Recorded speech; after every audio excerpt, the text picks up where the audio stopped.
आप सुन रहे हैं पुरु द स्टोरी टेलर। आज की हमारी कहानी का शीर्षक है सुहाग का शव।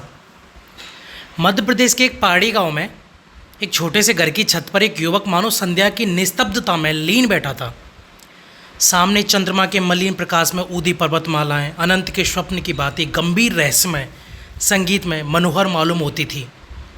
उन पहाड़ियों के नीचे जलधारा की एक रौप्य रेखा ऐसे मालूम होती थी मानो उन पर्वतों का समस्त संगीत, समस्त गांधीर्य, संपूर्ण रहस्य इसी उज्जवल प्रवाह में लीन हो गया हो। युवक की वेशभूषा से प्रकट होता था कि उसकी दशा बहुत संपन्न नहीं है। हाँ, उसके मुख से तेज और मनुष्यता झलक रही थी।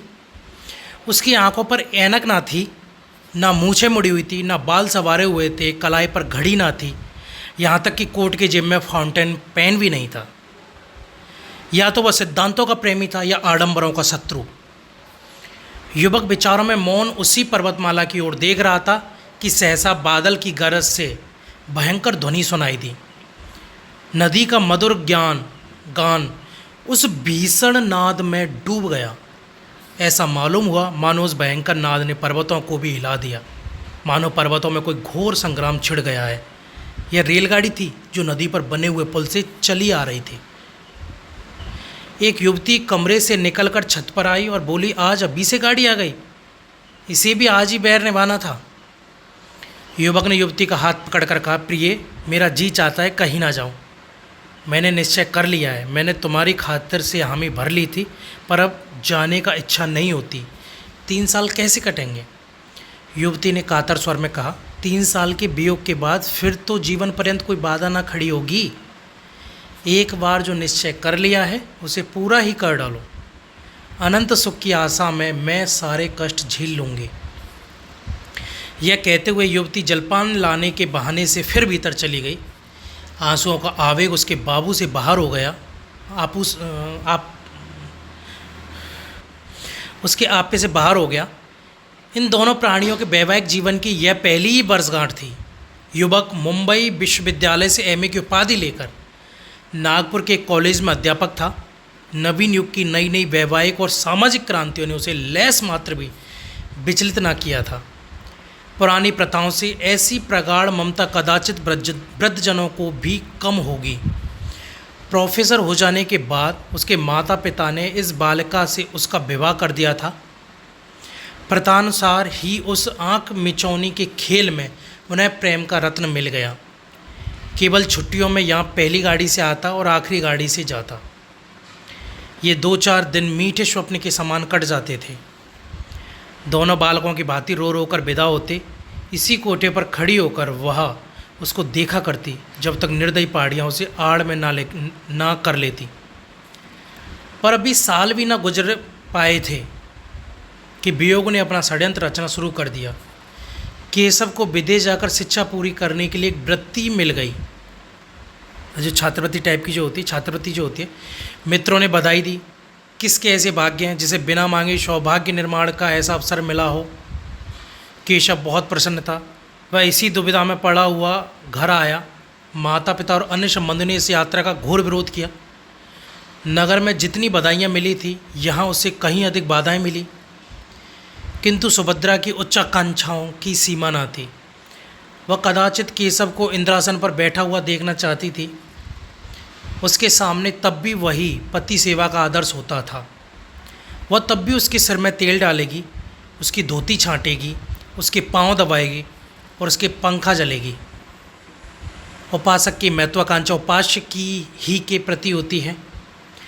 वह उसको सोने का मंदिर बनवाएगा, उसके सिंहासन को रत्नों से सजाएगा, स्वर्ग से पुष्प लाकर भेंट करेगा, पर वह स्वयं वही उपासक रहेगा। जटा के स्थान पर मुकुट या कोपीन की जगह पीतांबर की लालसा उसे कभी नहीं सताती। सुभद्रा ने उस वक्त तक दम ना लिया जब तक केशव ने बुलाए जाने का वादा ना कर लिया। माता पिता ने उसे कलंकनी और ना जाने क्या क्या कहा, पर अंत में सहमत हो गए। सब तैयारियां हो गई। स्टेशन समीप ही था। यह गाड़ी देर तक खड़ी रहती थी। स्टेशनों के समीपस्थ गांव के निवासियों के लिए गाड़ी का आना शत्रु का धावा नहीं, मित्र का पदार्पण है। गाड़ी आ गई। सुभद्रा जलपान बनाकर पति का हाथ धुलाने आई थी। इस समय केशव की प्रेम कातर आपत्ति ने उसे एक क्षण के लिए विचलित कर दिया। हाँ, कौन जानता है 3 साल में क्या हो जाए।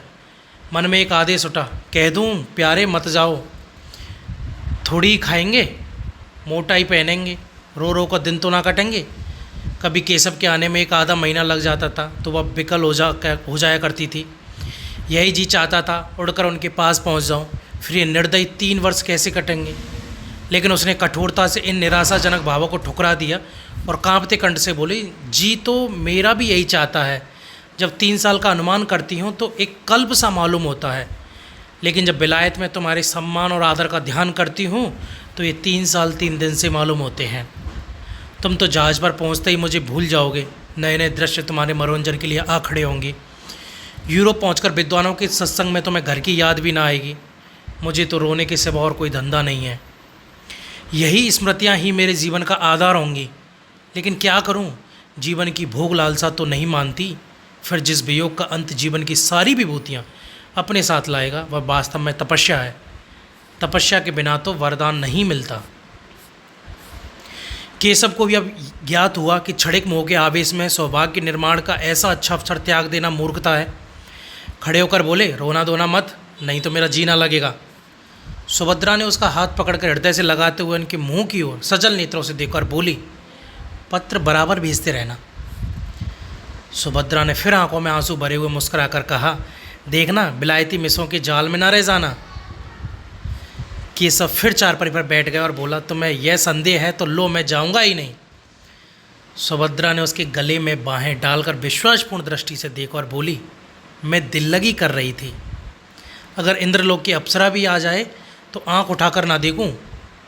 ब्रह्मा ने ऐसी दूसरी सृष्टि की ही नहीं। बीच में कोई छुट्टी मिले तो एक बार चले आना। नहीं प्रिय, बीच में शायद छुट्टी ना मिलेगी, मगर जो मैंने सुना कि तुम रो रो कर घुली जाती हो, दाना पानी छोड़ दिया है, तो मैं अवश्य चलाऊँगा। ये फूल जरा भी कुमलाने ना पाए। दोनों गले मिलकर विदा हो गए। बाहर संबंधी और मित्रों का एक समूह खड़ा था।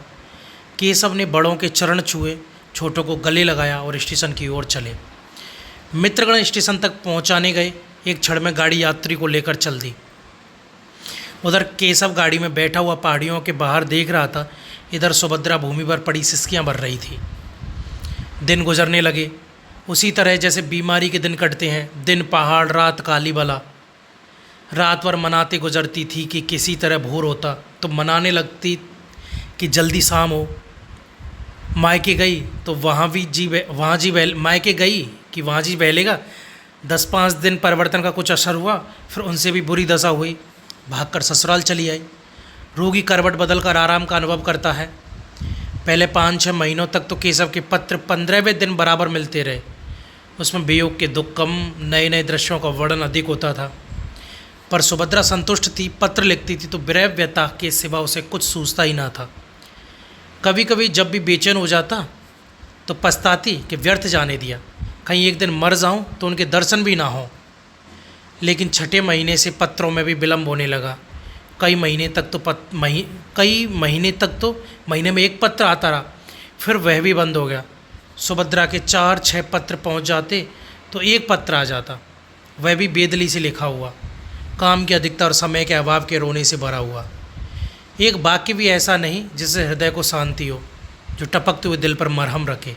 हाँ, आदि से अंत तक प्रिय शब्द का नाम नहीं। सुभद्रा अधीर हो उठी। उसने यूरोप यात्रा का निश्चय कर लिया। वह सारे कष्ट सह लेगी, सिर पर जो कुछ पड़ेगी सह लेगी, केशव को आंखों से देखती रहेगी।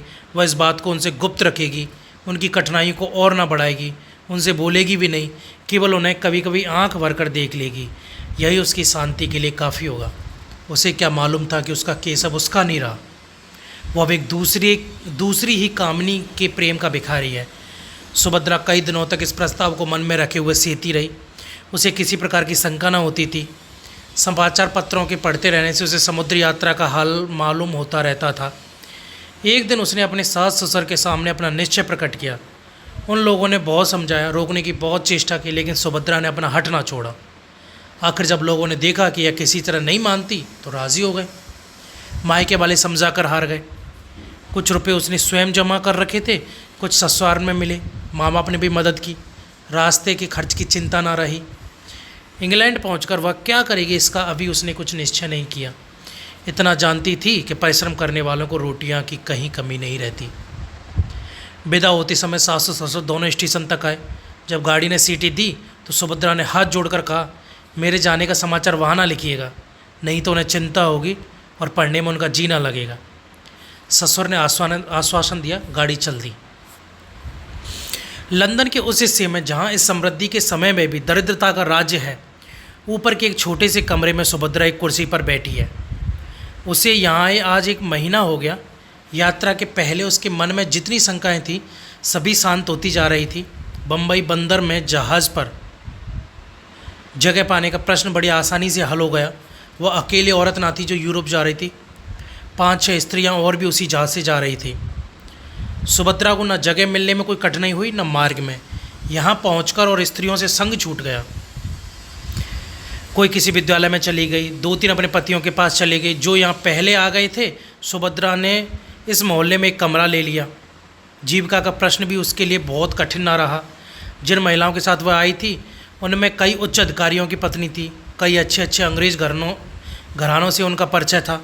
सुभद्रा को 2 महिलाओं को भारतीय संगीत और हिंदी भाषा सिखाने का काम मिल गया। शेष समय में वह कई भारतीय महिलाओं के कपड़े सीने का काम कर लेती। केशव का निवास स्थान यहाँ से निकट है, इसलिए सुभद्रा ने इस मोहल्ले को पसंद किया। कल केशव उसे दिखाई दिया था। ओह, उन्हें बस से उतरते देखकर उसका चित्त कितना आतुर हो उठा था। बस यही मन में आता था कि दौड़कर उनके गले से लिपट जाए और पूछे, क्यों जी, तुम यहाँ आते ही बदल गए? याद है तुमने चलते समय क्या क्या वादे किए थे? उसने बड़ी मुश्किल से अपने को रोका था। तब से इस वक्त तक उसे मानो नशा सा छाया हुआ है। वह उनके इतनी समीप है, चाहे रोज़ उन्हें देख सकती है, उनकी बातें सुन सकती है, हाँ स्पर्श तक कर सकती है। अब यह उससे भाग कर कहाँ जाएंगे? उनके पत्रों की अब उसे क्या चिंता है? कुछ दिनों के बाद संभव है कि वह उनसे होटल के नौकरों से जो चाहे पूछ सकती है। संध्या हो गई थी। धुएं में बिजली की लालटेनें रातें रोती आंखों की भांति ज्योतिहीन सी हो रही थी। गली में स्त्री पुरुष सैर करने जा रहे थे। सुभद्रा सोचने लगी, इन लोगों को आमोद से कितना प्रेम है, मानो किसी को चिंता ही नहीं, मानो सभी संपन्न है। जब भी ये लोग इतने एकाग्र होकर सब काम कर सकते हैं। जिस समय जो काम करते हैं जी जान से करते हैं। खेलने की उमंग है तो काम करने की भी उमंग है। और एक हम है कि ना हंसते हैं ना रोते, मौन बैठे रहते हैं। स्फूर्ति का कहीं नाम नहीं। काम तो सारे दिन करते हैं, भोजन करने की फुर्सत भी नहीं मिलती। पर वास्तव में चौथाई समय भी काम में नहीं लगते, केवल काम करने का बहाना करते हैं। मालूम होता है जाति प्राण शून्य हो गई। सहसा उसने केशव को जाते देखा। हाँ, केशव ही था। कुर्सी से उठकर बरामदे में चली आई।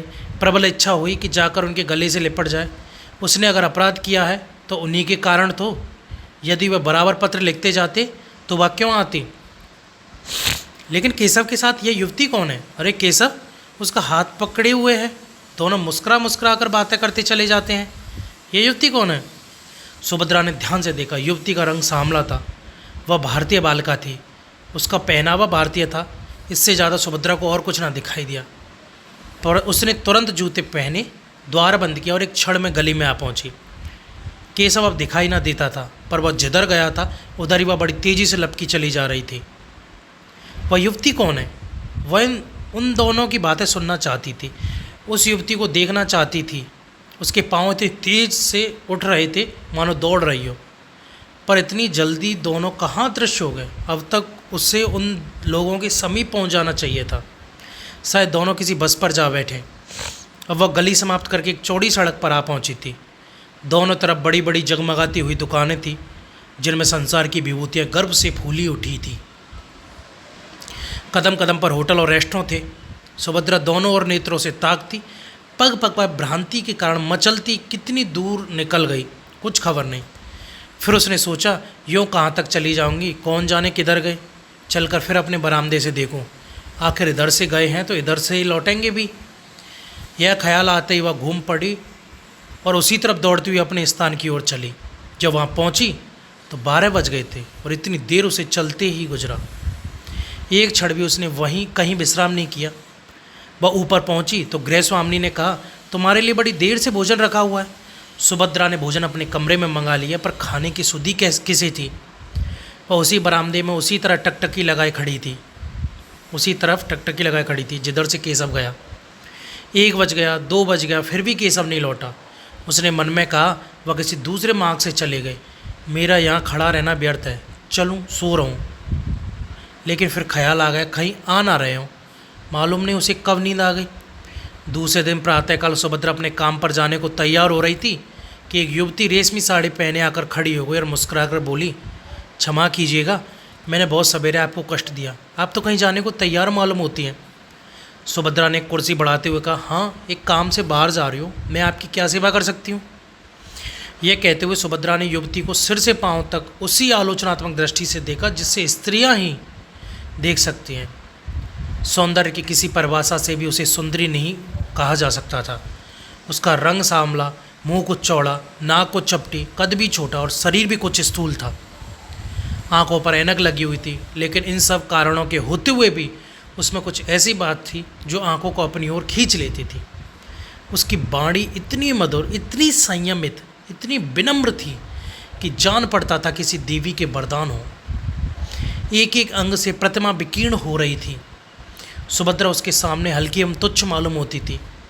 युवती ने कुर्सी पर बैठते हुए कहा, अगर मैं भूलती हूँ तो मुझे क्षमा कीजिएगा, मैंने सुना है कि आप कुछ कपड़े भी सीती हैं, जिसका प्रमाण यह है कि यहाँ स्विमिंग मशीन रखी हुई है। सुभद्रा, मैं 2 लेडियों को भाषा पढ़ाने जाया करती हूँ, शेष समय में कुछ सिलाई भी कर लेती हूँ, आप कपड़े लाई हो। युवती, नहीं, अभी कपड़े नहीं लाई। यह कहते हुए उसने लज्जा से सर झुकाकर मुस्कुराते हुए कहा, बात यह है कि मेरी शादी होने जा रही है, मैं वस्त्राभूषण सब हिंदुस्तानी रखना चाहती हूँ, विवाह भी वैदिक रीति से ही होगा, ऐसे कपड़े यहाँ आप ही तैयार कर सकती हैं। सुभद्रा ने हंसकर कहा, मैं ऐसे अवसर पर आपके जोड़े तैयार करके अपने को धन्य समझूंगी। वह शुभ तिथि कब है? युवती ने सकुचाते हुए कहा, वह तो कहते हैं इसी सप्ताह में हो जाए, पर मैं उन्हें टालती आती हूँ। मैंने तो चाहा था कि भारत लौटने पर विवाह होता, पर वो इतने उतावले हो रहे हैं कि कुछ कहते नहीं बनता। अभी तो मैंने यही कह कर टाला है कि मेरे कपड़े सिल रहे हैं। सुभद्रा, तो मैं आपके जोड़े बहुत जल्द दे दूंगी। युवती ने हंसकर कहा, मैं तो चाहती थी आप महीनों लगा देती। सुभद्रा, वाह, मैं शुभ कार्य में क्यों विघ्न डालने लगी, मैं इसी सप्ताह में आपके कपड़े दे दूंगी और उनसे इसका पुरस्कार लूँगी। युवती खिलखिलाकर हंसी, कमरे में प्रकाश की लहरें सी उठ गईं। बोली, इसके लिए तो पुरस्कार वह देंगे, बड़ी खुशी से देंगे और तुम्हारे कृतज्ञ होंगे। मैंने प्रतिज्ञा की थी कि विवाह के बंधन में पड़ूंगी ही नहीं, पर उन्होंने मेरी प्रतिज्ञा तोड़ दी। अब मुझे मालूम हो रहा है कि प्रेम की बीड़ियाँ कितनी आनंदमय होती हैं। तुम तो अभी हाल ही में आई हो, तुम्हारे पति भी साथ होंगे। सुभद्रा ने बहाना किया, बोली, वह इस समय जर्मनी में है, संगीत से उन्हें बहुत प्रेम है, संगीत ही का अध्ययन करने के लिए वहाँ गए हैं। तुम भी संगीत जानती हो? बहुत थोड़ा। केशव को संगीत बहुत बहुत प्रेम है। केशव का नाम सुनकर सुभद्रा को ऐसा मालूम हुआ जैसे बिच्छू ने काट लिया हो। वह चौंक पड़ी। युवती ने पूछा, आप चौंक कैसे गई, क्या केशव को जानती हो? सुभद्रा ने बात बनाकर कहा, नहीं, मैंने यह नाम कभी नहीं सुना, वह यहाँ क्या करते हैं? सुभद्रा का ख्याल आया, क्या केशव किसी दूसरे आदमी का नाम हो सकता है? नाम नहीं हो सकता, इसलिए उसने यह प्रश्न किया। उसी जवाब पर उसकी ज़िंदगी का फैसला था। युवती ने कहा, यहाँ विद्यालय में पढ़ते हैं, भारत सरकार ने उन्हें भेजा है, अभी साल भर भी तो आए नहीं हुआ, तुम देखकर प्रसन्न होंगी। तेज और बुद्धि की मूर्ति समझ लो। यहाँ के अच्छे अच्छे प्रोफेसर उनका आदर करते हैं। ऐसा सुंदर भाषण तो मैंने किसी के मुंह से नहीं सुना। जीवन आदर्श है। मुझसे उन्हें क्यों प्रेम हो गया, मुझे इसका आश्चर्य है। मुझ में ना रूप है, ना लावण्य है, ये मेरा सौभाग्य है। तो मैं शाम को कपड़े लेकर आऊँगी। सुभद्रा ने मन में उठते हुए बेग को संभाल कर कहा, अच्छी बात है। जब युवती चली गई तो सुभद्रा फूट फूट कर रोने लगी। ऐसा जान पड़ता था मानो देह में रक्त ही नहीं, मानो प्राण निकल गए। वह कितनी निस्सहाय, कितनी दुर्बल है, इसका आज अनुभव हुआ। ऐसा मालूम हुआ मानो संसार में उसका कोई नहीं है। अब उसका जीवन व्यर्थ है। उसके लिए अब जीवन में रोने के सिवा और क्या है। उनकी सारी ज्ञानेंद्रियाँ शिथिल सी हो गई थी, मानो वह किसी ऊंचे वृक्ष से गिर पड़ी हो। हाँ, यह उसके प्रेम और भक्ति का पुरस्कार है। उसने कितना आग्रह करके केशव को यहाँ भेजा था, इसलिए कि यहाँ आते ही उसका सर्वनाश कर दे। पुरानी बातें याद आने लगीं। केशव की वह प्रेमातुर आंखें सामने आ गई। वह सरल सहज मूर्ति आंखों के सामने नाचने लगी। उसका जरा सिर दमकता था तो केशव कितना व्याकुल हो जाता था। एक बार जब उसे फसली बुखार आ गया था तो केशव घबरा कर 15 दिन की छुट्टी लेकर घर आ गया था और उसके सिरहाने बैठा रात भर पंखा जलाता रहा था। वही केशव अब इतनी जल्दी उससे ऊब उठा। उसके लिए सुभद्रा ने कौन सी बात उठा रखी? वह तो उसी का अपना प्राणाधार, अपना जीवन धन, अपना सर्वस्व समझती थी। नहीं नहीं, केशव का दोष नहीं, सारा दोष इसी का है। इसी ने अपनी मधुर बातों से उन्हें वशीभूत किया है। इसकी विद्या और बुद्धि और वाक्पटुता ही ने उनके हृदय पर विजय पाई है। हाय, उसने कितनी बार केशव से कहा था मुझे भी पढ़ाया करो, लेकिन उन्होंने हमेशा यही जवाब दिया, तुम जैसी हो मुझे वैसी ही पसंद हो। मैं तुम्हारी स्वाभाविक सरलता को पढ़ा पढ़ा कर मिटाना नहीं चाहता। केशव ने उसके साथ कितना बड़ा अन्याय किया, लेकिन यह उनका दोष नहीं, यह इसी यौवन मत वाली छोकरी की माया है। सुभद्रा को इस ईर्ष्या और दुख के आवेश में अपने काम पर जाने की सुध ना रही। वह कमरे में इस तरह टहलने लगी जैसे किसी ने ज़बरदस्ती उसे बंद कर दिया हो। कभी दोनों मुट्ठियाँ बांध लेती या बंध जाती, कभी दांत पीसने लगती, कभी होठ काटती। उन्माद की सी दशा हो गई। आंखों में भी एक तीव्र ज्वाला चमक उठी। ज्यों ज्यों केशव के इस निष्ठुर आघात को सोचती, उन कष्टों को याद करती जो उसने उसके लिए झेले थे। उसका चित्त प्रतिकार के लिए विकल होता जाता था। अगर कोई बात हुई होती, आपस में कुछ मनोमालिन्य का लेस भी होता, तो उसे इतना दुख ना होता। यह तो उसे ऐसा मालूम होता था कि मानो कोई हंसते हंसते अचानक गले पर चढ़ बैठा। अगर वो उनके योग्य नहीं थी तो उन्होंने उससे विवाह ही क्यों किया? विवाह करने के बाद भी उसे क्यों न ठुकरा दिया था? क्यों प्रेम का बीज बोया था? और आज जब वह बीज पल्लवों से लहराने लगा, उसकी जड़ें उसके अंतस्थल के एक एक अणु में प्रविष्ट हो गई। उसका रक्त, उसका सारा उत्सर्ग वृक्ष को सींचने और पालने में प्रवृत्त हो गया, तो वह आज उसे उखाड़ कर फेंक देना चाहते हैं। क्या हृदय के टुकड़े टुकड़े हुए बिना वृक्ष उखड़ जाएगा? सहसा उसे एक बात याद आ गई। हिंसात्मक संतोष से उसका उत्तेजित मुखमंडल और भी कठोर हो गया। केशव ने अपने पहले विवाह की बात इस युवती से गुप्त रखी होगी। सुभद्रा इसका भंडाफोड़ करके केशव के सारे मंसूबों को धूल में मिला देगी। उसे अपने ऊपर क्रोध आया कि युवती का पता क्यों ना पूछ लिया। उसे एक पत्र लिखकर केशव की नीचता, स्वार्थपरता और कायरता की कलाई खोल देती। उसके पांडित्य, प्रतिभा और प्रतिष्ठा को धूल में मिला देती। खैर, संध्या समय तो वह कपड़े लेकर आएगी ही। उस समय उससे सारा कच्चा चिट्ठा बयान कर दूंगी। सुभद्रा दिन भर युवती का इंतजार करती रही। कभी बरामदे में आकर इधर उधर नगाए दौड़ाती, कभी सड़क पर देखती, पर उसका कहीं पता ना था। मन में झुंझलाती थी कि उसने क्यों उसी वक्त सारा वृत्तांत ना कह सुनाया। कि सब का पता उसे मालूम था। उस मकान और गली का नंबर तक याद था जहाँ से वह उसे पत्र लिखा करता था। ज्यों ज्यों दिन ढलने लगे और युवती के आने में विलम्ब होने लगा, उसके मन में एक तरंगी सी उठने लगी कि जाकर केशव को फटकारे, उसका सारा नशा उतार दे और कहे, तुम इतने भयंकर हिंसक हो, इतने महान दौड़ते हो, यह मुझे मालूम नहीं था। तुम यही विद्या सीखने आए यहाँ? तुम्हारे पांडित्य की यही फल है? तुम एक अबला को जिसने तुम्हारे ऊपर इतना सर्वस्व अर्पण कर दिया, यूँ चल सकते हो? तुम में क्या मनुष्यता नाम की भी रह गई है या नहीं है ऐसी कोई मनुष्यता? आखिर तुमने मेरे लिए क्या सोचा है? मैं सारी ज़िंदगी तुम्हारे नाम को रोती रहूं? लेकिन अभिमान हर बार उसके पैरों को रोक लेता। नहीं, जिसने उसके साथ ऐसा कपट किया है, उसका इतना अपमान किया है, उसका पास वह न जाएगी। वह उसे देखकर अपने आंसुओं को रोक सकेगी या नहीं, इसमें उसे संदेह था। और केशव के सामने वह रोना नहीं चाहती थी। अगर केशव उससे घृणा करता है तो वह भी केशव से घृणा करेगी। संध्या भी हो गई पर युवती ना आई। बत्तियां भी जली पर उसका पता नहीं। एकाएक उसे अपने कमरे के द्वार पर किसी के आने की आहट मालूम हुई। वह कूदकर बाहर निकल गई। युवती कपड़ों का एक पुलंदा लिए सामने खड़ी थी। सुभद्रा को देखते ही बोली, क्षमा करना, मुझे आने में देर हो गई। बात यह है कि केशव को किसी बड़े ज़रूरी काम से जर्मनी जाना है। वह उन्हें 1 महीने से ज़्यादा लग जाएगा। वह चाहते हैं कि मैं भी उनके साथ चलूं। मुझसे उन्हें अपनी थीसिस लिखने में बड़ी सहायता मिलेगी। बर्लिन के पुस्तकालयों को छानना पड़ेगा। मैंने भी स्वीकार कर लिया है कि ये सब की इच्छा है कि जर्मनी जाने से पहले हमारा विवाह हो जाए। कल संध्या समय संस्कार हो जाएगा। अब ये कपड़े मुझे अब जर्मनी से लौटने पर दीजिएगा। विवाह के अवसर पर हम मामूली कपड़े पहन लेंगे, और क्या करती, इसके सिवा कोई उपाय ना था। केशव का जर्मनी जाना अनिवार्य है। सुभद्रा ने कपड़ों को मेज पर रखकर कहा, आपको धोखा दिया गया है। युवती ने घबरा कर पूछा, धोखा? कैसा धोखा? मैं बिल्कुल नहीं समझती, तुम्हारा मतलब क्या है? सुभद्रा ने संकोच के आवरण को हटाने की चेष्टा करते हुए कहा, केशव तुम्हें धोखा देकर तुमसे विवाह करना चाहता है। केशव ऐसा आदमी नहीं है जो किसी को धोखा दे। क्या तुम केशव को जानती हो? केशव ने तुमसे अपने विषय में सब कुछ कह दिया है। सब कुछ? मेरा तो यही विचार है कि उन्होंने एक बात भी नहीं छिपाई। तुम्हें मालूम है कि उसका विवाह हो चुका है? युवती की मुख ज्योति कुछ मलिन पड़ गई। उसकी गर्दन लज्जा से झुक गई। अटक अटक कर बोली, हाँ, उन्होंने मुझसे यह बात कही थी। सुभद्रा परास्त हो गई। घृणा सूचक नेत्रों से देखते हुए बोले, यह जानते हुए भी तुम केशव से विवाह करने को तैयार हो? युवती ने अभिमान से देखकर कहा, तुमने केशव को देखा है? नहीं, मैंने उन्हें कभी नहीं देखा।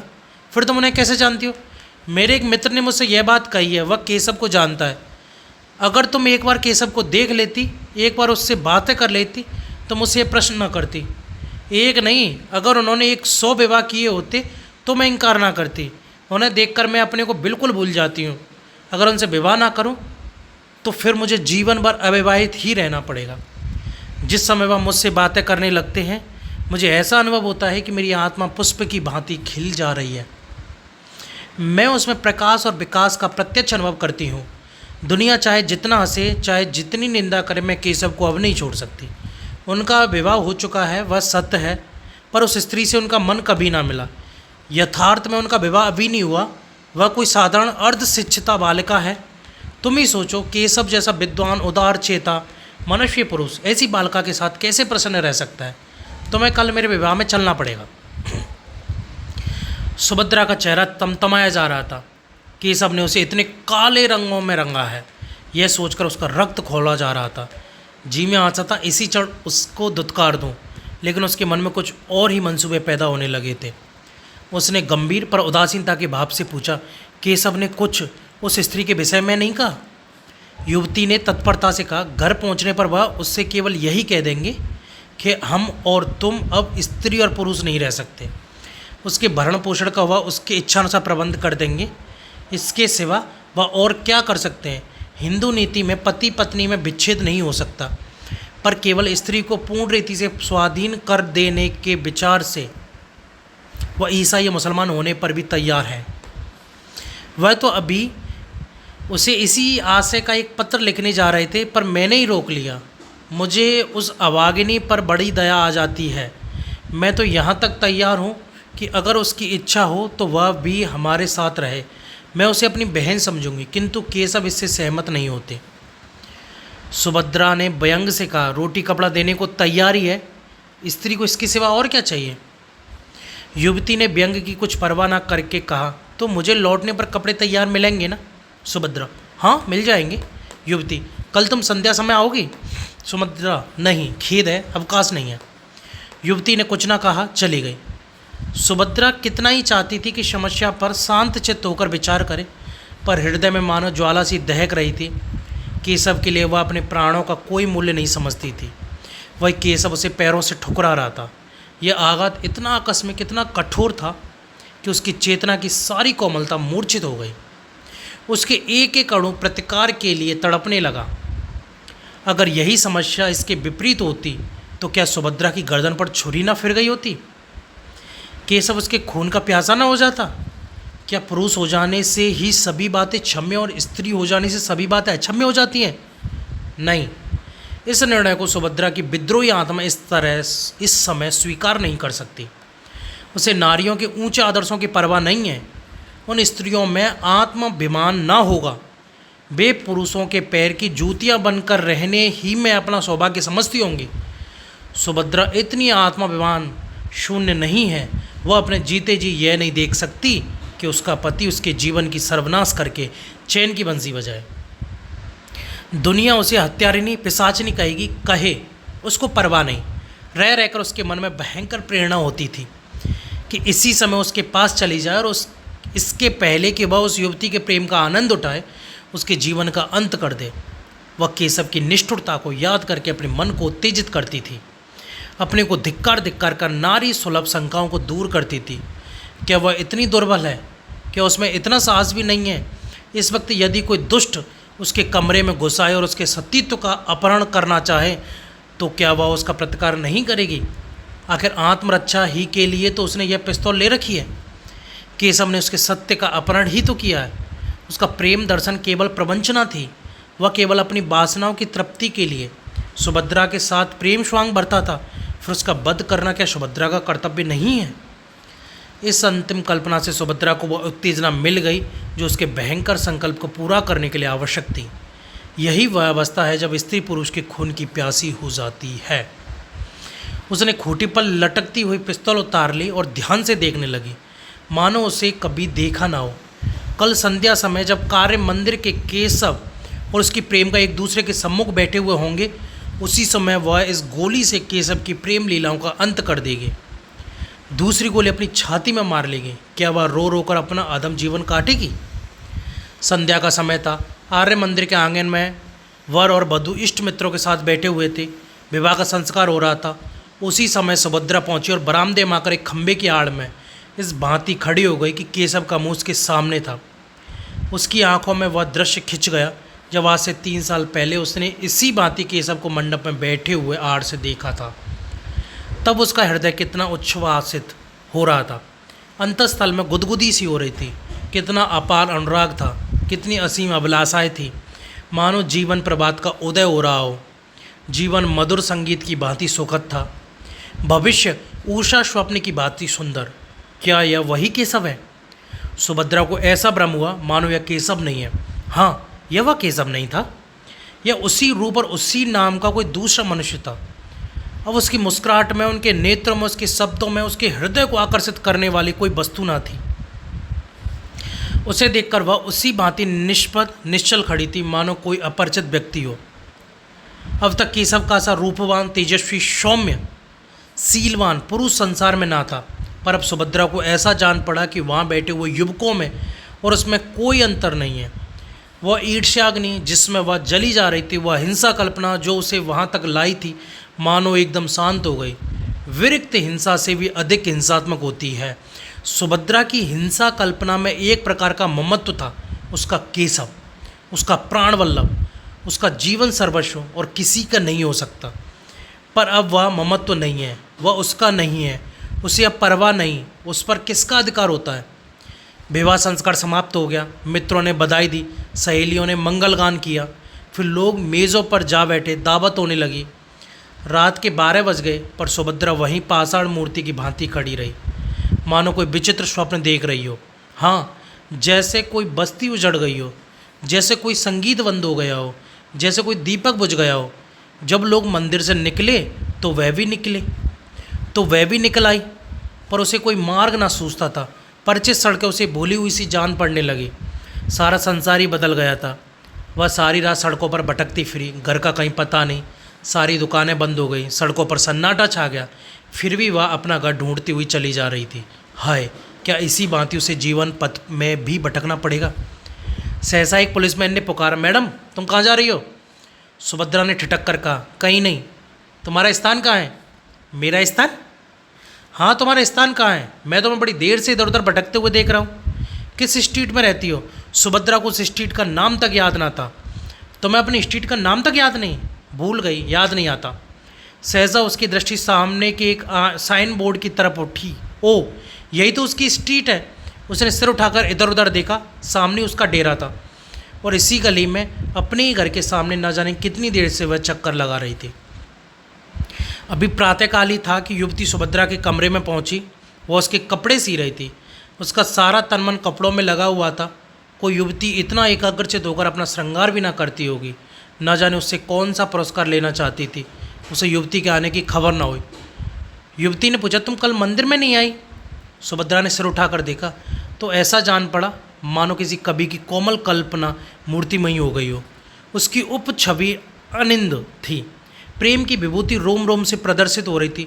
सुभद्रा दौड़कर उसके गले से लिपट गई जैसे उसकी छोटी बहन आ गई और बोली, हाँ गई तो थी।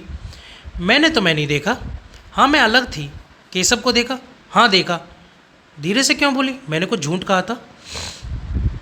सुभद्रा ने सहृदयता से मुस्कुराकर कहा, मैंने तुम्हारी आंखों से नहीं, अपनी आंखों से देखा। मुझे तो वह तुम्हारे योग्य नहीं जचे, तो मैं ठग लिया। युवती खिलखिलाकर हंसी और बोली, वह मैं समझती हूँ, मैंने उन्हें ठगा है। एक बार वस्त्राभूषणों से सजकर अपनी छवि आईने में देखी तो मालूम हो जाएगा। तब क्या मैं कुछ और हो जाऊंगी? अपने कमरे से फर्श, तस्वीरें, हांडियाँ, गमले आदि निकाल कर देख लो, कमरे की शोभा वही रहती है। युवती ने सिर हिलाकर कहा, ठीक कहती हो, लेकिन आभूषण कहाँ से लाऊं? ना जाने अभी कितने दिनों में बनने की नौबत आए। मैं तुम्हें अपने गहने पहना दूंगी। तुम्हारे पास गहने हैं? बहुत, देखो मैं अभी लाकर तुम्हें पहनाती हूँ। युवती ने मुंह से तो बहुत नन्ही नन्ही किया, नहीं किया, पर मन में प्रसन्न हो रही थी। सुभद्रा ने अपने सारे गहने पहना दिए, अपने पास एक छल्ला भी ना रखा। युवती को यह नया अनुभव था। उसे इस रूप में निकलते शर्म तो आ रही थी, पर उसका रूप चमक उठा था, इसमें संदेह ना था। उसने आईने में अपनी सूरत देखी तो उसकी सूरत जगमगा उठी, मानो किसी वियोगिनी को अपने प्रियतम का संवाद मिलाओ। मन में गुदगुदी होने लगी। वह इतनी रूपवती है, उसे इसकी कल्पना भी ना थी। वहीं केशव इस रूप में उसे देख लेते, वह आकांक्षा उसके मन में उदय हुई, पर कहे कैसे? कुछ देर में बाद लज्जा से सिर झुकाकर बोली, केशव मुझे इस रूप में देखकर बहुत हंसेंगे। सुभद्रा, हंसेंगे नहीं, बलैया लेंगे, आंखें खुल जाएंगी। तुम आज इसी रूप में उसके पास जाना। युवती ने चकित होकर कहा, सच? आपकी इसकी अनुमति देती हैं? सुभद्रा ने कहा बड़े हर्ष से, तुम्हें संदेह ना होगा? बिल्कुल नहीं। और जो मैं 2-4 दिन पहने रहूं, तुम 2-4 महीने पहने रहो, आखिर पड़े ही तो हैं। तुम भी मेरे साथ चलो। नहीं, मुझे अवकाश नहीं है। अच्छा लो, मेरे घर का पता नोट कर लो। हाँ लिख दो, शायद कभी आऊँ। एक क्षण में युवती वहाँ से चली गई। सुभद्रा अपनी खिड़की पर उसे इस बात की प्रसन्न मुख खड़ी देख रही थी, मानो उसकी छोटी बहनों। ईर्ष्या या द्वेष का लेस भी उसके मन में ना था। मुश्किल से 1 घंटा गुजरा होगा कि युवती लौटकर बोली, सुभद्रा क्षमा करना, मैं तुम्हारा समय बहुत खराब कर रही हूँ। केशव बाहर खड़े हैं, बुला लूँ? एक क्षण, केवल एक क्षण के लिए। सुभद्रा कुछ घबरा गई। उसने जल्दी से उठकर मेज पर पड़ी हुई चीज़ें इधर उधर हटा दी, कपड़े किनारे से।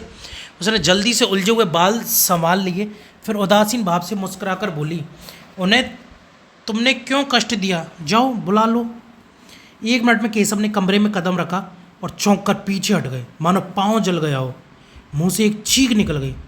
सुभद्रा गंभीर, शांत, निश्चल अपनी जगह पर खड़ी रही, फिर हाथ बढ़ाकर बोली, मानो किसी अपरिचित व्यक्ति से बोल रही हो, आइए मिस्टर केशव, मैं आपको ऐसी सुशील, ऐसी सुंदरी, ऐसी विदुषी रमणी पाने पर बधाई देती हूँ।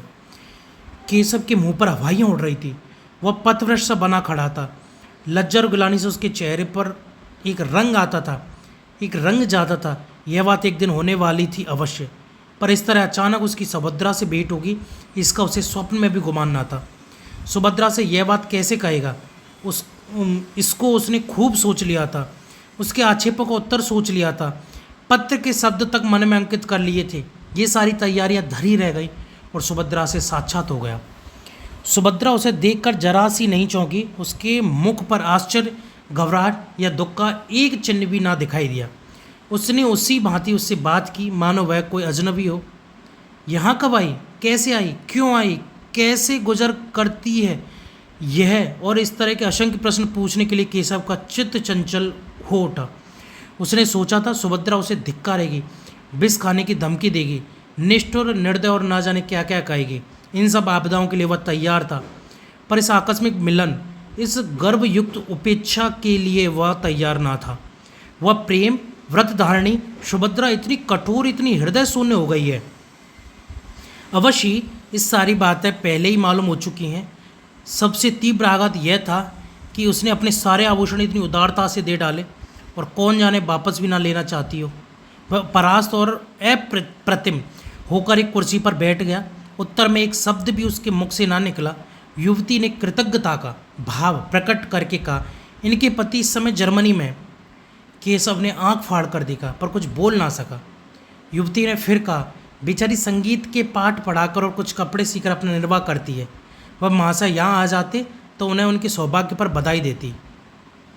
केशव इस पर भी कुछ ना बोल सका, पर सुभद्रा ने मुस्कुराकर कहा, वह मुझसे रूठे हुए हैं, बधाई पाकर और भी झल्लाते।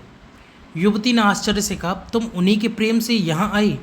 अपना घर बार छोड़कर यहाँ मेहनत मजदूरी करके निर्वाह कर रही हो, फिर भी वह तुमसे रूठे हुए हैं। आश्चर्य। सुभद्रा ने उसी भांति प्रसन्न मुख से कहा, पुरुष विकृति या आश्चर्य का विषय है, चाहे मिस्टर केशव इसे स्वीकार ना करें। युवती ने फिर केशव की ओर प्रेरणापूर्ण दृष्टि से देखा, लेकिन केशव उसी भांति अप्रतिम बैठा रहा। उसके हृदय पर एक नया आघात था। युवती ने उसे चुप देखकर उसकी तरफ से सफाई दी। केशव स्त्री और पुरुष दोनों को ही समान अधिकार देना चाहते हैं। केशव डूब रहा था। तिनके का सहारा पाकर उसकी हिम्मत बंध गई। बोला, विवाह एक प्रकार का समझौता है, दोनों पक्षों का अधिकार है, जब चाहे उसे तोड़ दे। युवती ने हामी भरी। सभ्य समाज में ये आंदोलन बड़े जोरों पर है। सुभद्रा ने शंका की, किसी समझौते को तोड़ने के लिए कारण भी तो होना चाहिए। केशव ने भावों की लाठी का सहारा लेकर कहा, जब इसका अनुभव हो जाए कि हम इस बंधन से मुक्त होकर अधिक सुखी हो सकते हैं, तो यही कारण काफ़ी है। स्त्री को यदि मालूम हो जाए कि वह दूसरे पुरुष के साथ। सुभद्रा ने बात काट कर कहा, क्षमा कीजिए मिस्टर केशव, मुझ में इतनी बुद्धि नहीं कि इस विषय पर आपसे बहस कर सकूं। आदर्श समझौता वही है जो जीवन पर्यंत रहे। मैं भारत की नहीं कहती, वहाँ तो स्त्री पुरुष की रौंडी है। मैं इंग्लैंड की कहती हूँ, यहाँ भी कितनी औरतों से मेरी बातचीत हुई है। वे तलाकों की बढ़ती हुई संख्या को देखकर खुश नहीं होती। विवाह सबसे ऊंचा आदर्श उसकी पवित्रता और स्थिरता है। पुरुषों ने सदैव इस आदर्श को तोड़ा है, स्त्रियों ने निभाया है। अब पुरुषों का अन्याय स्त्रियों को किस ओर ले जाएगा, नहीं कह सकती। इस गंभीर और संयत कथन ने विवाद का अंत कर दिया। सुभद्रा ने चाय मंगवाई। तीनों आदमियों ने पी। केशव पूछना चाहता था, अभी आप यहाँ कितने दिनों रहेंगी, लेकिन ना पूछ सका। वह यहाँ 15 मिनट और रहा, लेकिन विचारों में डूबा रहा। चलते समय उससे ना रहा गया। पूछी, बेटा अभी आप यहाँ कितने दिन और रहोगे? सुभद्रा ने जमीन की ओर ताकते हुए कहा, कह नहीं सकती। कोई ज़रूरत हो तो मुझे याद कीजिएगा। इस आश्वासन के लिए आपको धन्यवाद। केशव सारे दिन बेचैन रहा। सुभद्रा उसकी आंखों में फिरती रही। सुभद्रा की बातें उसके कानों में गूंजती रही। अब उसे इसमें कोई संदेह ना था कि उसी के प्रेम में सुभद्रा यहाँ आई थी। सारी परिस्थिति उसकी समझ में आ गई थी। इस भीषण त्याग का अनुमान करके उसके रोए खड़े हो गए। यहाँ सुभद्रा ने क्या क्या कष्ट झेले होंगे, कैसी कैसी यात्राएं सही होंगी, सब उसी के कारण। वह उस पर भार न बनना चाहती थी, इसलिए तो उसने अपने आने की सूचना तक उसे न दी। अगर उसे पहले मालूम होती कि सुभद्रा यहाँ आ गई है, तो कदाचित उसे उस युवती की ओर इतना आकर्षण ही ना होता। चौकीदार के सामने चोर को घर में घुसने का साहस नहीं होता। सुभद्रा को देखकर उसकी कर्तव्य चेतना जागृत हो गई। उसके पैरों पर गिरकर उसे क्षमा मांगने के लिए उसके मन अधीर हो उठा। वह उसके मुंह से सारा वृत्तांत सुनेगा। वह मौन उपेक्षा उसके लिए असह्य थी। दिन तो केशव ने किसी तरह काटा, लेकिन ज्यों ही रात के 10 बजे वह सुभद्रा से मिलने चला। युवती ने पूछा, कहाँ जाते हो? केशव ने बूट का लेस बांधते हुए कहा, जरा एक प्रोफेसर से मिलना है, इस वक्त आने का वादा कर चुका हूँ। जल्द आना। बहुत जल्द आऊँगा। केशव घर से निकला तो उसके मन में कितनी विचार तरंगें उठने लगी। कहीं सुभद्रा मिलने से इनकार कर दे तो? नहीं, ऐसा नहीं हो सकता। वह इतनी अनुदार नहीं है। हाँ, यह हो सकता है कि वह अपने विषय में कुछ ना कहे। उसे शांत करने के लिए उसने एक कृपा की कल्पना कर डाली। ऐसा बीमार था कि बचने की आशा ना थी। उर्मिला ने ऐसी तन्मय होकर उसकी सेवा शुश्रूषा की कि उससे प्रेम हो गया। कथा का सुभद्रा पर जो असर पड़ेगा, इसके विषय में केशव को कोई संदेह न था। परिस्थिति का बोध होने पर वह उसे क्षमा कर देगी, लेकिन इसका फल क्या होगा? क्या वह दोनों के साथ एक साथ प्रेम कर सकता है? सुभद्रा को देख लेने के बाद उर्मिला को शायद उसके साथ साथ रहने में आपत्ति हो ही कैसे सकती है? उसे यह बात छिपी नहीं है। हाँ, यह देखना है कि सुभद्रा भी इसे स्वीकार करती है कि नहीं। उसने जिस उपेक्षा का परिचय दिया है, उसे देखते हुए तो उसके मन में संदेह ही जान पड़ता है। मगर वह उसे मनाएगा, उसकी विनती करेगा, उसके पैरों में पड़ेगा और अंत में उसे मनाकर ही छोड़ेगा। सुभद्रा से प्रेम और अनुराग का नया प्रमाण पाकर वह मानो एक कठोर निद्रा से जाग उठा था।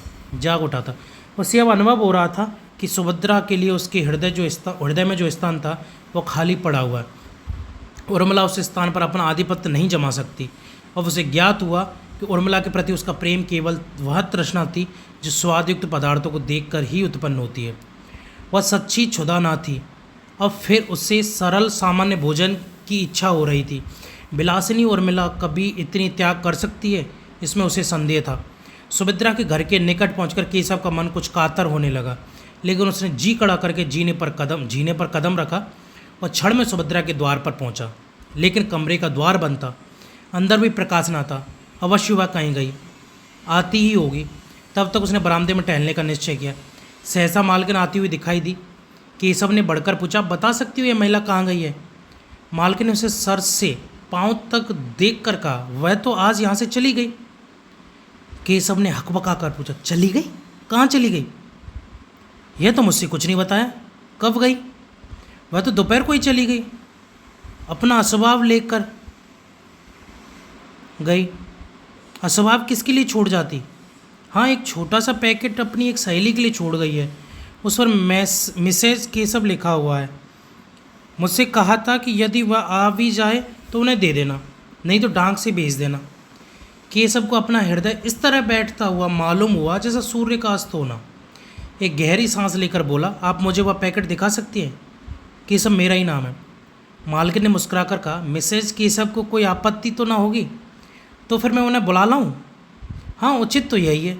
बहुत दूर जाना पड़ेगा। केशव कुछ ठिठकता हुआ जीने की ओर चला तो मालकिन ने फिर कहा, मैं समझती हूँ आप इसे लिए ही जाइए, व्यर्थ आपको क्यों दौड़ाऊँ, मगर कल मेरे पास एक रसीद भेज दीजिएगा, शायद उसकी ज़रूरत पड़े। यह कहते हुए उसने एक छोटा सा पैकेट लाकर केशव को दे दिया। केशव पैकेट लेकर इस तरह भागा मानो कोई चोर भागा जा रहा हो। इस पैकेट में क्या है यह जानने के लिए उसका हृदय व्याकुल हो रहा था। इसे इतना विलम्ब असह्य था कि अपने स्थान पर जाकर उसे खोले। समीप एक पार्क था, वहाँ जाकर उसने बिजली के प्रकाश में उस पैकेट को खोल डाला। उस समय उसके हाथ काँप रहे थे और हृदय इतने वेग से धड़क रहा था मानो किसी बंदूक की बीमारी के समाचार के बाद मिला हो। पैकेट का खुलना था कि केशव की आंखों से आंसुओं की झड़ी लग गई। उसमें एक पीले रंग की साड़ी थी, एक छोटी सी सिंदूर की डिबिया और केशव का फोटा चित्र के साथ एक लिफाफा भी था। केशव ने उसे खोलकर पढ़ा। उसमें लिखा था, बहन मैं जाती हूँ, यह मेरा सुहाग का शव है, इसे टैम से नदी में विसर्जित कर देना। तुम ही लोगों के हाथों यह संस्कार भी हो जाए तो अच्छा है। तुम्हारी सुभद्रा। केशव मर्माहत सा पत्र हाथ में लिए वहीं घास पर लेट गया और फूट फूट कर रोने लगा। आपको हमारी कहानी कैसी लगी हमें कमेंट सेक्शन में ज़रूर बताएं। अगर आपने हमारे चैनल को सब्सक्राइब नहीं किया है तो सब्सक्राइब करें और लोगों के साथ ज़्यादा से ज़्यादा शेयर करें। Thank you.